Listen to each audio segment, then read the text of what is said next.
नमस्कार दोस्तों, स्वागत है आपका आपके YouTube चैनल ऑप्टिक्स इंस्टीट्यूट में। तो अपने पिछली वीडियो के अंदर जो बात की थी वो अपना लास्ट टॉपिक था नारूवाला रोग। ठीक है, तो उसके आगे अपने चलते हैं और आगे अपने पास जो टॉपिक आता है वो आता है रक्तदाब, या इसी को बोलते हैं रक्तचाप। ठीक है, रुधिर दाब भी इसी बोलते हैं, रुधिर दाब, या अपने पास आ जाता है क्या, ब्लड प्रेशर। ठीक है, ये आज अपने को पढ़ना है। तो इसके बारे में पढ़ना क्या अपने को, पढ़ना ये है कि किसने परिभाषा दी थी, किसने रुधिर दाब या रक्तचाप जो है सबसे पहले मापा था। ठीक है, और कितने प्रकार का होता है, और के जो मापने वाले यंत्र का नाम क्या होता है। ठीक है, इतना कुछ अपने को पढ़ना है इसके अंदर। तो सबसे पहले जो बात आती है, परिभाषा इसकी जो दी थी, इसको परिभाषित किया था कापलन ने। किसने? कापलन ने परिभाषित किया था 1983 के अंदर। ठीक है, रक्तदाब जो है वो मापा किसने था? मापने वाले पहले जो वैज्ञानिक का नाम है वो है स्टीफन हेल्स। कौन? Stephen Hales. किसमें मापा था जी? इसको मापा था घोड़ों में। किसमें? घोड़ों में। कब मापा था? सन 1733 के अंदर। ठीक है, ये होगी किसने परिभाषित किया और किसने मापा। अब रक्तदाब को मापने वाले यंत्र का जो नाम होता है वो यंत्र होता है कौन सा? स्पाइग्नोमेनोमीटर। स्पाइग्नोमेनोमीटर। ठीक है, स्पाइग्नोमेनोमीटर, या इसको बोलते हैं रक्तचाप मापी। रक्तचाप मापी। ठीक है, अब अपने बात करेंगे कि रक्तदाब होता क्या है। ये इतनी बात होगी कि परिभाषित किसने किया था? कापलन ने किया था सन 1983 के अंदर। और माप जो सबसे पहले मापा किसने था? स्टीफन हेल्स ने। किसमें? घोड़ों में, सन 1733 के अंदर। यंत्र का नाम क्या है? स्पाइग्नोमेनोमीटर, या इसको बोलते हैं रक्तचाप माप। ठीक है, अब बात करेंगे अपने, अब अगर बात करते हैं तो रक्तदाब होता क्या है उसकी बात करते हैं।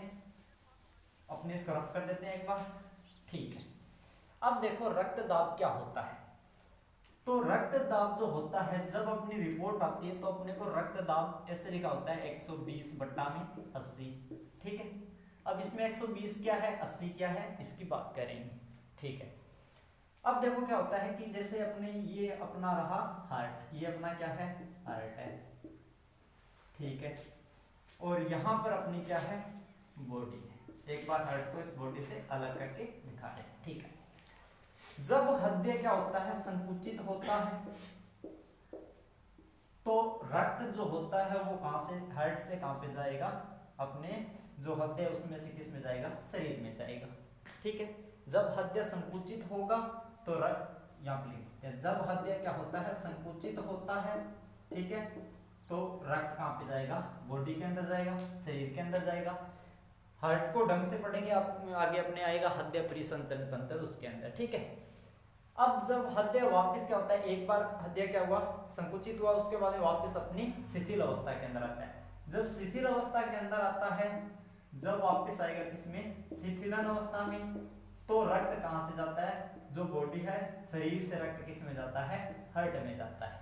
ठीक है, यहाँ पर दो काम हो रहे हैं, एक तो हो रहा है संकुचित, एक वापस हार्ट क्या हो रहा है? शिथिलन हो रहा है। एक बार रक्त जो बॉडी में आ रहा है, बॉडी से वापस किस में जा रहा है? हार्ट के अंदर जा रहा है। ठीक है, अब अपने बात की थी स्पाइग्नोमेनोमीटर। स्पाइग्नोमेनोमीटर से जब अपने क्या करते हैं? रक्त को, रक्तदाब को मापते हैं, तो अपनी जो रिपोर्ट आती है वो आती है सिस्टोलिक बट्टा में, सिस्टोलिक बट्टा में डायस्टोलिक, सिस्टोलिक बट्टा में डायस्टोलिक।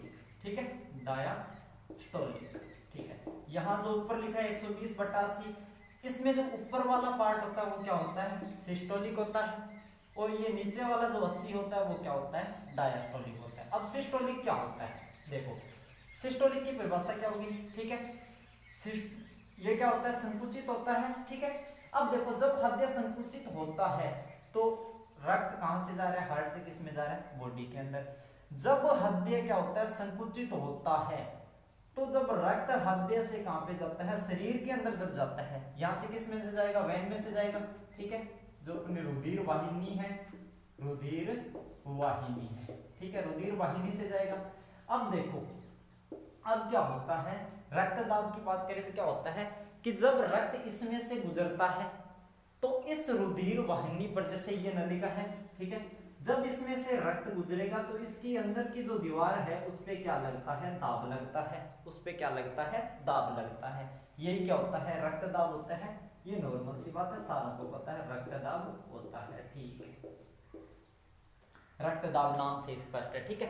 तो रक्त दाब की अगर परिभाषा लिखनी हो तो क्या लिखेंगे कि रक्त दाब क्या होता है, वह जब क्या होता है रुधिर वाहिनी में से रक्त क्या होता है, प्रवाहित तो होता है, तो इस रुधिर वाहिनी के अंदर की जो दीवार है उस पर जो दाब लगता है उसे क्या कहते हैं, रक्त दाब कहते हैं, ठीक है।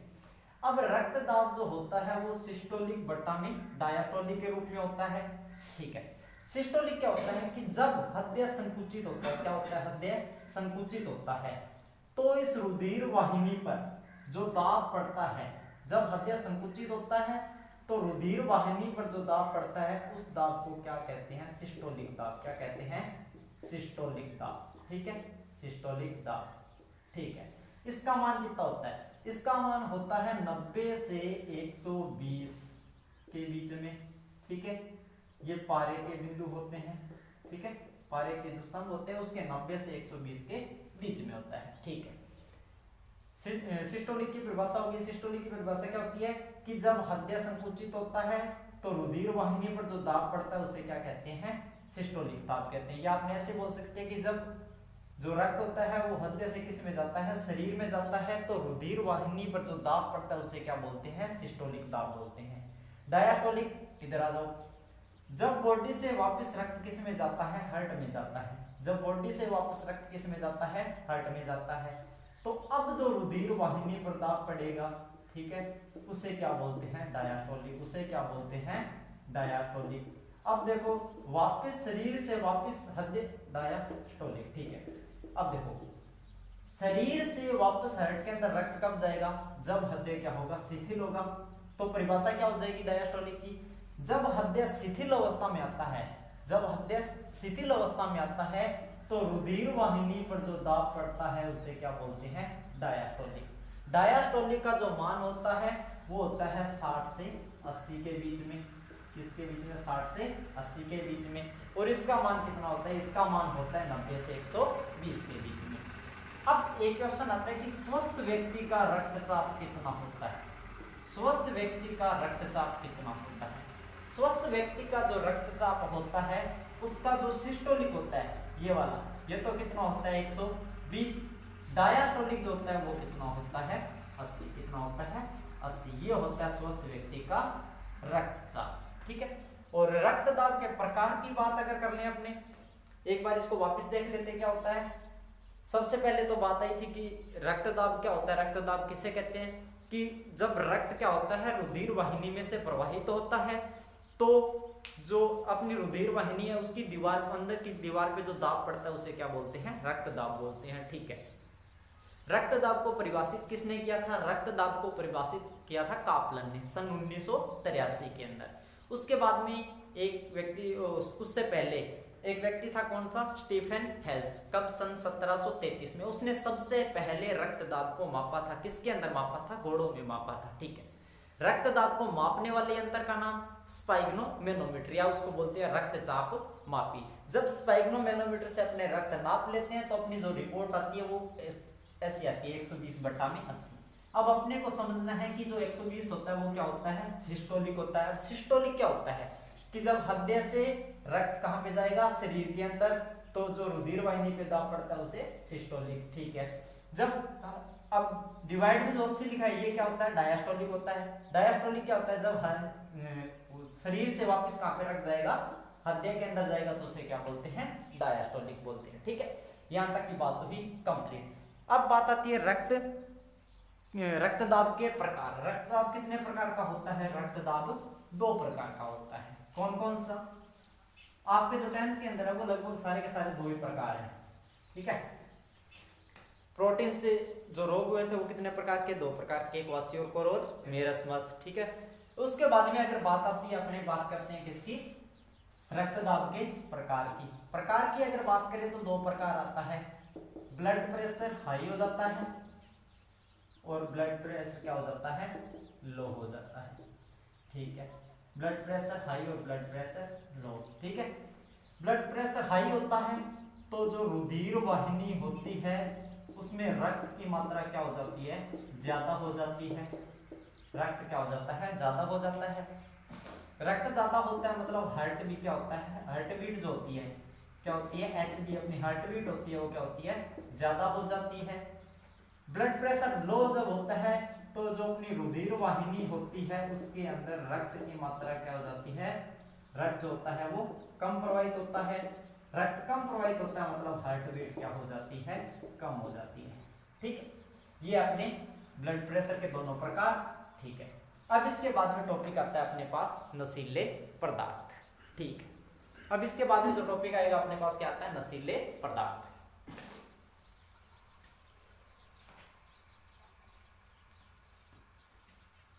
ठीक है, नशीले पदार्थ। अब देखो नशीले पदार्थ के अंदर अगर बात करें अपने, नशीले पदार्थ अपने को कौन कौन से पढ़ने हैं, नशीले पदार्थ।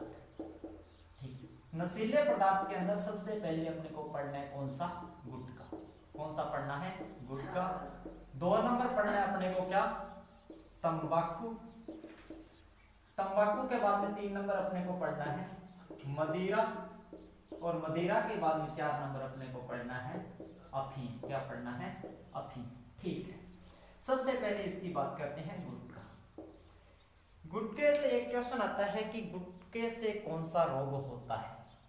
गुटखे से जो रोग होता है वो होता है सब म्यूकस फाइब्रोसिस। कौन सा होता है, सब म्यूकस फाइब्रोसिस। सब म्यूकस फाइब्रोसिस, सब म्यूकस फाइब्रोसिस।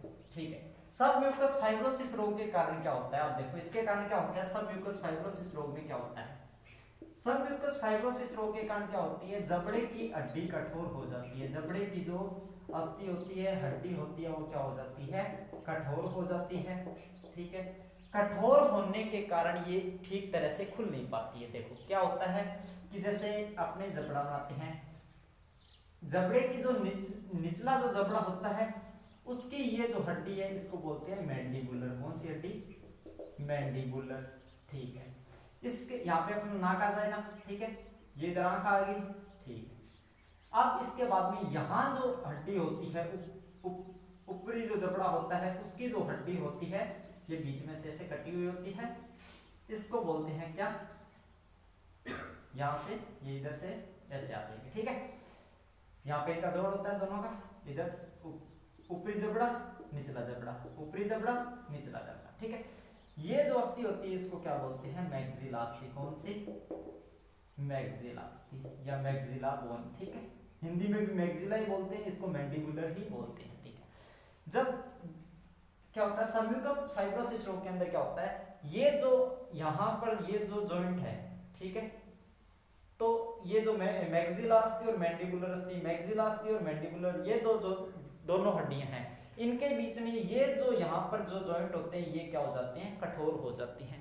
कठोर होने की वजह से क्या होते हैं, जबड़े यहाँ से जब कठोर हो जाते हैं तो उसकी वजह से जो अपना मुंह होता है वो पूरी तरह से खुल नहीं पाता है। ये कौन से रोग के लक्षण है, सबम्यूकस फाइब्रोसिस रोग के। तो जब गुटके से अपने एक ही क्वेश्चन बनता है कि गुटखा खाने से कौन सा रोग होता है, गुटखा खाने से सबम्यूकस फाइब्रोसिस रोग होता है। सबम्यूकस फाइब्रोसिस रोग के लक्षण क्या होते हैं, लक्षण इसके होते हैं कि जबड़े की अस्थि क्या हो जाती है, कठोर हो जाती है, जिससे जबड़ा ठीक तरह से खुल नहीं पाता है। ठीक है, गुटके की बात हुई कंप्लीट। अब बात आती है अपने पास किसकी, अब जो बात आती है गुटके की बात हुई कंप्लीट। अब जो 2 नंबर पर अपने पास कौन सा आता है, 2 नंबर पर अपने पास आता है तंबाकू। ठीक है, तंबाकू। तंबाकू के पादप का सबसे पहले तो पूछता है अपने से क्या, वैज्ञानिक नाम। क्या पूछता है, वैज्ञानिक नाम।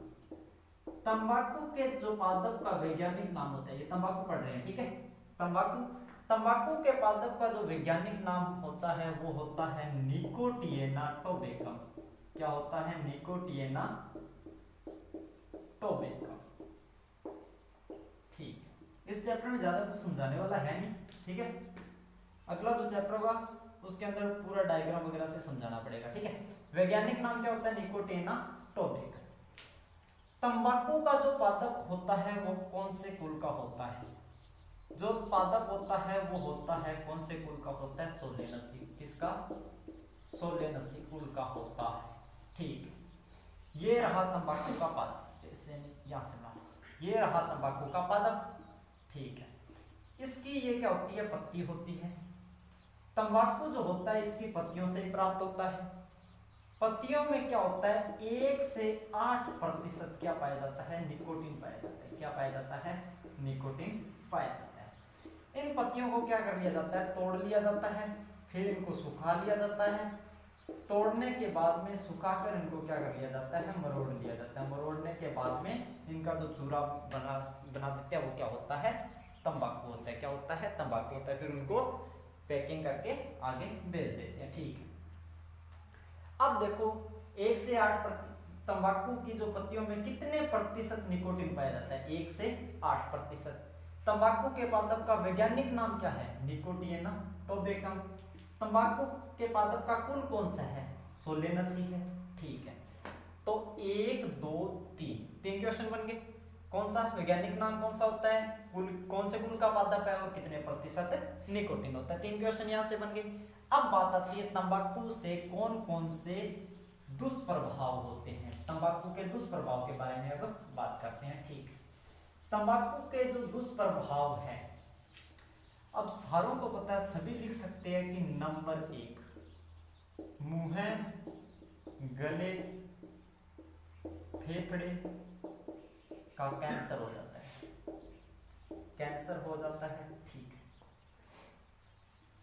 अगर गर्भवती महिला द्वारा तंबाकू का सेवन किया जा रहा है तो क्या होता है कि भ्रूण विकास की जो गति है वो क्या हो जाती है? कम हो जाती है। ठीक है, तंबाकू में क्या होता है? निकोटीन होता है। क्या होता है? निकोटीन होता है।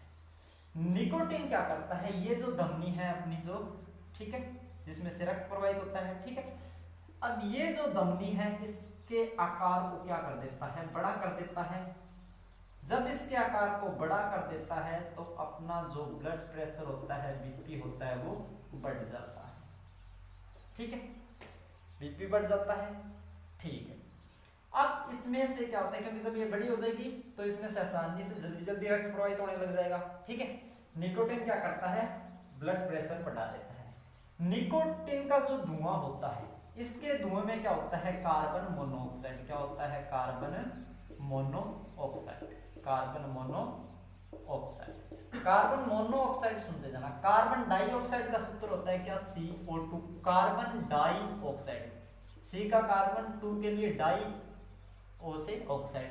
कार्बन मोनोऑक्साइड जो होता है, मोनो का मतलब होता है एक, तो कार्बन मोनोऑक्साइड का जो सूत्र होता है वो क्या होता है? CO। क्या होता है? CO। कार्बन मोनोऑक्साइड, तंबाकू के धुएं में क्या होता है? कार्बन मोनोऑक्साइड होता है। ठीक है, कार्बन मोनोऑक्साइड क्या करता है कि अपने शरीर के अंदर जो लाल रुधिर कणिका होती है, आरबीसी होती है, इनको क्या कर देता है? खत्म कर देता है। ठीक है, आरबीसी को क्या कर देता है? खत्म कर देता है। आरबीसी नष्ट होने लग जाती है तंबाकू के सेवन से। ठीक है, तो ये आपको 4 दुष्प्रभाव इसके याद रखने हैं। ठीक है, अब अगली जो बात आती है वो आती है किसकी? मदिरा की। किसकी बात आएगी? मदिरा की। मदिरा, शराब, अल्कोहल, दारू। ठीक है, मदिरा की बात करते हैं। अब बात करते हैं किसकी? मदिरा की। ठीक है, सबसे पहले तो मदिरा का सूत्र, मदिरा कौन से जो श्रेणी के अंदर आती है? वो आती है अल्कोहलिक श्रेणी की। किसमें? अल्कोहल के अंदर। किसके अंदर? अल्कोहल। ठीक है, आपको एक चीज याद रखनी है कि ओल वाले जितने भी होंगे ना, उनका जो सुफिक्स होता है, अनुलग्न होता है, वो क्या होता है? OH होता है। क्या होता है? OH। ओल, alcohol, ethyl alcohol, methyl alcohol. ठीक है, ये सब इनके सारों को जो क्या नाम लेते हैं उसका? अनुलग्न। अनुलग्न जो होता है वो क्या होता है? OH होता है। ठीक है, मदिरा के अंदर जो नशे का मुख्य कारण होता है, किसका? नशे का जो कारण होता है वो होता है कौन? Ethyl alcohol. कौन होता है? Ethyl alcohol. जितनी भी मदिरा होगी सारों के अंदर नशे का मुख्य कारण क्या होता है? एथिल एल्कोहल होता है। ठीक है, एथिल एल्कोहल। एथिल एल्कोहल अब आपकी 8 नंबर चैप्टर हट गया, ठीक है, पर आपको बता देते हैं कि एथिल कहां से कैसे बनेगा एथिल, ठीक है। एथिल जो बनता है क्या होता है कि एक कार्बन जो होता है उसकी कितनी संयोजकता होती है 4, मतलब वो कितने बंध बना सकता है 4, तो चारों के चारों यहाँ पे आ गए क्या हाइड्रोजन, तो क्या बन जाएगा CH4, ठीक है, CH4। ये होता है मेथेन, क्या होता है मेथेन। अपने को बनाना है क्या एथिल, एथिल से पहले अपने को बनाना होता है एथेन। एक कार्बन है तो क्या आ जाएगा मेथेन। अब अपने 2 कार्बन ले लेते हैं, यहाँ पे आपको ये याद रखना है कि एक कार्बन के कितने बंध होते हैं 4 बंध होते हैं, कितने बंध होते हैं 4 बंध, 1 2 3 4, और जो बंध खाली रह जाते हैं उन पे कौन जुड़ेंगे हाइड्रोजन जुड़ेंगे, ठीक है। अब हाइड्रोजन जुड़ेंगे, अब अपने को क्या बनाना है एथिल बनाना है। एक कार्बन लेंगे तो मेथेन बनेगा। अब अपने 2 कार्बन उठा लेते हैं, तो अब इनके बंध पूरे करो 1 2 3 4, 1 2 3 4, जो बच गए उन पे क्या लगा दो हाइड्रोजन लगा दो, क्या लगा दिए हाइड्रोजन लगा। यहाँ पे देखो एक कार्बन हाइड्रोजन कितने 3 CH3, फिर बंद आ गया, फिर एक कार्बन हाइड्रोजन कितने 1 2 3, तो क्या आ जाएगा CH3। ये जो होता है इसको बोलते हैं क्या एथेन, क्या बोलते हैं एथेन, ठीक, एथेन बोलते हैं, ठीक है। अब देखो अब इसमें से क्या करो एक हाइड्रोजन बाहर निकाल दो, अब इसमें से क्या करो एक हाइड्रोजन को माइनस कर दो, एक हाइड्रोजन माइनस किया तो यहाँ पे क्या बचा CH3, यहाँ पे एक ये बंद आ गया, फिर यहाँ से एक हाइड्रोजन चला गया, एक हाइड्रोजन चला गया मतलब यहाँ पे कितने हाइड्रोजन बच गए 2, यहाँ पे कितने हाइड्रोजन बच गए 2, ठीक है, 2 हाइड्रोजन बच गए, 2 हाइड्रोजन, जो हाइड्रोजन चला गया उसका बंद रह जाएगा खाली, उसका बंद क्या रह जाएगा खाली। ये जो होता है इसको क्या बोलते हैं एथिल, क्या बोलते हैं एथिल, ठीक है। अब अपने को फॉर्मूला बनाना है किसका एथिल एल्कोहल का। एक चीज देखी थी स्क्रीन ऑन लग रही है एथिल, सही है, ठीक है।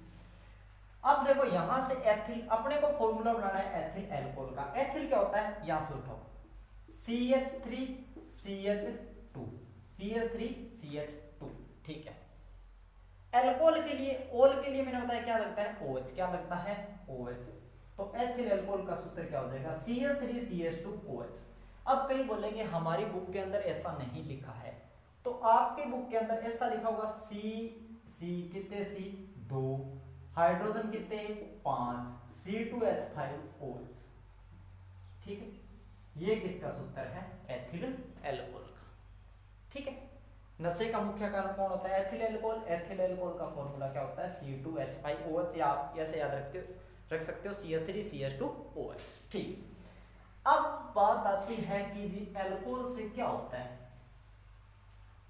क्या होता है जी दारू पी लिया तो पानी तो है, तो जी अब देखो क्या होता है उसकी बात करते हैं, ठीक। मदिरा से जी होता है वसीय यकृत रोग, क्या वसीय यकृत रोग। यकृत ग्रंथि हमारे शरीर की सबसे बड़ी ग्रंथि, ये बात करेंगे अपने चैप्टर नंबर 2 के अंदर, ठीक। अब देखो एक चीज याद रखना, जब ज्यादा मात्रा में दारू पी ली जाती है तो बंदे की हो जाती है क्या एसिड, एसिड क्या हो जाती है एसिड। सिर्फ इतना याद रखना, आपको वसीय यकृत रोग समझ में आ जाएगा, ज्यादा दारू पीने से बंदे की एसिड, ठीक। अब जब दारू पीते हैं तो दारू जाती है किसके अंदर सीधी, दारू गई सीधी किसके अंदर अमाशय के अंदर, किसके अंदर अमाशय के अंदर, ठीक है। तो अपने शरीर के अंदर एक ग्रंथि होती है क्या यकृत ग्रंथि। यकृत ग्रंथि क्या करती है, इस अमाशय की जो दारू होती है इसको याद रखना, एसी से याद रखना, एसीटैल्डिहाइड, एसीटैल्डिहाइड, एसीटैल्डिहाइड में क्या कर देती है बदल देती है। एसीटैल्डिहाइड जो होता है वो क्या होता है बहुत ही विषैला होता है। अब विषैला होता है तो हमारे शरीर के जितने भी अंग होंगे उनको क्या करता है गुर्दे वगैरह उनको खराब कर देता है, यही होता है क्या वसीय यकृत रोग। बाकी दारू पीने से और दुष्प्रभाव क्या होंगे, जो शराब होती है शराब पीने से व्यक्ति का सामंजस्य बिगड़ जाता है, सामंजस्य बिगड़ जाता है मतलब एक लात इधर ही जाती है, दूसरी लात इधर ही जाती है, ठीक है, सामंजस्य बिगड़ गया, ठीक है। आर्थिक नुकसान हो जाता है बहुत ही ज्यादा, फोन बेच के दारू पीजिए, फोन तो छोड़ो, मैं कहूँ घर को आटो बेच लीजिए दारू, ठीक है। और क्या होता है, सामाजिक प्रतिष्ठा खराब होती है। सामाजिक प्रतिष्ठा कैसे खराब होती है, कोई बंदा आता है पूछता है जी खट्टा है कब्बे तो जी ठेके पर है, तो इससे क्या होती है, सामाजिक प्रतिष्ठा खराब होती है कि बंदा सारे दिन जब ठेके पे घूमे तो सामाजिक प्रतिष्ठा तो खराब होगी, ठीक है। आर्थिक नुकसान होता है, सामंजस्य। एक आता है स्मरण शक्ति में कमी आ जाती है। सारे बोलते हैं स्मरण शक्ति में कमी आ जाती है, पर मेरे बात ये जचती नहीं है, क्योंकि दारू पीने के बाद में बंदा वो बात याद करके लड़ता है जो बात कम से कम 4-5 साल पहले हो चुकी होती है, मतलब उसको वो बातें याद आ जाती है, ठीक है। बाकी लिखा हुआ स्मरण शक्ति में कमी आ जाती है तो अपने को याद करना है, स्मरण शक्ति में कमी आ जाती है, सामंजस्य बिगड़ जाता है, आर्थिक नुकसान होता है, सामाजिक प्रतिष्ठा खराब होती है, ठीक है जी। इसके बाद में अपने बात करते हैं किसकी, मदिरा हो गया। मदिरा के बाद इतना ये कुछ, ठीक है, ज्यादा समझाने वाला इसमें था नहीं, बस ठीक है, एक बार याद करना है आपको। बाकी इसको 1 नंबर बढ़ा के इस बार शायद 5 का कर दिया, तो चैप्टर 5 का हो गया, पहले 4 का हुआ करता था, ठीक है। अब बात करते हैं अफीम की, किसकी बात करेंगे, अफीम की, ठीक है, अफीम की बात करते हैं। अफीम जो होती है, ठीक है, अफीम के पादप का वैज्ञानिक नाम, इनके वैज्ञानिक नाम ज्यादा पूछता है, किसके, तंबाकू का वैज्ञानिक नाम, अफीम का वैज्ञानिक नाम, उसके बाद में 14 नंबर चैप्टर के अंदर और बहुत सारे वैज्ञानिक नाम आपके पास आ जाए। अफीम के पादप का वैज्ञानिक नाम होता है पेपेवर सोमनिफेरम। क्या होता है, पेपेवर सोमनिफेरम, ठीक है, पेपेवर सोमनिफेरम, ठीक है, वैज्ञानिक नाम हो गया। अफीम जो होती है, अफीम जो होती है, ठीक है, ये अफीम का, ये जो डोडा वगैरह होता है अफीम का, इस अफीम के अंदर क्या किया जाता है, इस अफीम के यहाँ पे कट लगाया जाता है, कट लगाने के बाद में यहाँ से द्रव निकलता है, ठीक है। इसके अंदर क्या होते हैं, 30 प्रकार के पदार्थ पाए जाते हैं, 30 प्रकार के पदार्थ पाए जाते हैं। कौन कौन से, मेन कौन से है, निकोटीन, सोमनिफेरम, पेपेवरिन, मार्फिन, कोडीन, ठीक है, ये सारे के सारे आपके 30 प्रकार के, उनमें से मेन जो है वो बता दिए कौन कौन से, सोमनिफेरम है, और कौन सा है, सोमनिफेरम है, और कौन सा है, पेपेवरिन है, ठीक है, मार्फिन है, ठीक है, और कौन सा है, कोडीन है, ठीक है, एक निकोटीन भी हो जाएगा शायद, निकोटीन आता है शायद, आता है, ठीक है, निकोटीन, मार्फिन, कोडीन वगैरह, ठीक है, ये सारे के सारे अफीम के अंदर होते हैं, ठीक है। ये चैप्टर है, छोटा सा ही चैप्टर था, ज्यादा इतना था नहीं कुछ, तो समझाने वाला इसमें कुछ ज्यादा था नहीं, समझाने वाला बस एक ही था, सिस्टोलिक और डायस्टोलिक, ठीक है। बाकी अब जो चैप्टर स्टार्ट करेंगे, सेकंड जो चैप्टर, वो पूरे का जो पूरा चैप्टर है वो समझाने वाला है, डायग्राम से समझना पड़ेगा, पाचन तंत्र, श्वसन तंत्र, रक्त परिसंचरण तंत्र, उसके बाद में आ जाएगा अपने उत्सर्जन तंत्र, उत्सर्जन तंत्र के बाद में कौन सा आ गया है, जनन तंत्र, ठीक है। तो तंत्रिका तंत्र और जो अंतःस्रावी तंत्र है वो तो हटा ही दिया है, ठीक है। तो नेक्स्ट जो चैप्टर होगा वो बहुत ही अच्छा चैप्टर है, समझाने वाला चैप्टर है, ठीक है। तो इसमें ये इतना सारा याद करने वाला था, आप याद कर लेना। और जो मैथ की क्लास है वो आज नहीं हो पाएगी, कल से आपकी मैथ की जो क्लास है वो रेगुलर स्टार्ट कर दी जाएगी, ठीक है। तो 15.4 के जहां तक क्वेश्चन हुए थे आप एक बार वहीं तक कर लेना, आगे कोशिश कर लेना, ठीक है।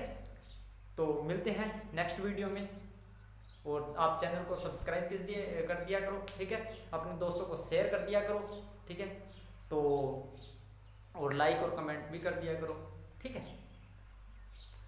तो अब मिलेंगे अपने नेक्स्ट वीडियो के अंदर, तब तक आप पढ़िए, खुश रहिए, मज़े करिए, ठीक है, बाय।